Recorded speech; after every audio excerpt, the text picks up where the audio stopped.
जी इस टाइम साढ़े नाल मौजूद ने इस्लाम नगर सुल्तान दे ऑल राउंडर जिन्हां ने अपने इस मैच दे विच एक ज़बरदस्त परफॉर्म दिती है ते अपनी टीम नूं कामयाबी दिलाई है। इस्लाम नगर सुल्तान वो टीम सी जिहड़ी इस इवेंट दे विच सब तो पिछे सी ते इस मैच दे विच एक उन्होंने ज़बरदस्त तरीके नाल परफॉर्म किया है ते मैच जिहड़ा विन किया है। ते साडे नाल इस टाइम मौजूद ने उस्मान जट रियाड़ साहब जिन्हां ने इस मैच दे विच ज़बरदस्त कारकर्दगी दिखाई है।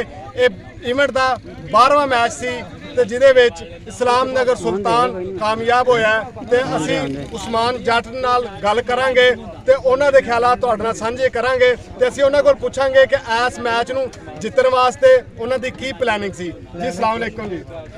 उस्मान जट साहब पहले तो तुहानूं बहुत बहुत मुबारक होए। तुसी जिहड़ा इवेंट दी सब तो लास्ट स्टेज दे उत्ते सी सब तो ज़्यादा मैच तुसी हार चुके सी। ये मैच तुहाडा राशिद जाट दी टीम इस्लाम नगर यूनाइटेड नाल सी। वो टीम जिहड़ी सी उन्हां दी कारकर्दगी दे हवाले नाल वो सब तो अगे जा रही सी ते एक ज़बरदस्त मुकाबला होया। कि तुसी ये प्लैनिंग जिहड़ी पहले तो कीती सी या क्रीज दे उत्ते आके डिसाइड कीता सी? जी मैं अलहमदुलिल्लाह मैच लिया सारा मैं ना बस रेस्ट करके आया। थोड़ा ऊंचा बोल। अच्छा ते तुसी बॉलिंग भी बहुत ज़बरदस्त की ते बैटिंग भी तुहाडी जिहड़ी है ਉਹਦਾ भरपूर फायदा जिहड़ा तुहाडी टीम ਨੂੰ होया वा ते किस तरह तुहानूं लग्या कि मैच खेडदे कितने तुसी इहनूं इंजॉय कीता? सब तो बड़ी खुशी है कि मेरी टीम जिहड़ी है ठत्था वा अच्छा इस टाइम जिहड़ी 4 पॉइंट ਦੇ ਨਾਲ ਕਿੰਨੇ ਨੰਬਰ ਤੇ ਤੁਹਾਡੀ ਟੀਮ ਹੈ? साडी तकरीबन अच्छा चौथे नंबर पे कैप्टन जाद साहब अगर किसी कैप्टन जाद साहब सिकंदर मुगल ने ज़बरदस्त बॉलिंग की है इस मैच दे विच ते अपनी टीम नूं कामयाबी दिलाई है। सिकंदर मुगल अस्सलाम वालेकुम जी। सब तो पहले तो तुहानूं बहुत बहुत मुबारक होवे कि तुसी जिहड़ा वा एक ज़बरदस्त कामयाबी हासिल की है। इवेंट का 12वां मैच सी ते मेरे ख्याल तुहाडा 5वां मैच सी। पंजवां मैच तुसी जिहड़ा खेडिया जिहदे विचों तुसी 4 मैच जिहड़े लूज कर गए सी ते 1 मैच तुसी जित्तिया सी। इस टाइम तुसी जिहड़ा वा की आपका तुहाडी फीलिंग है साडे नाज़रीन नाल अपने विचार जिहड़े साझे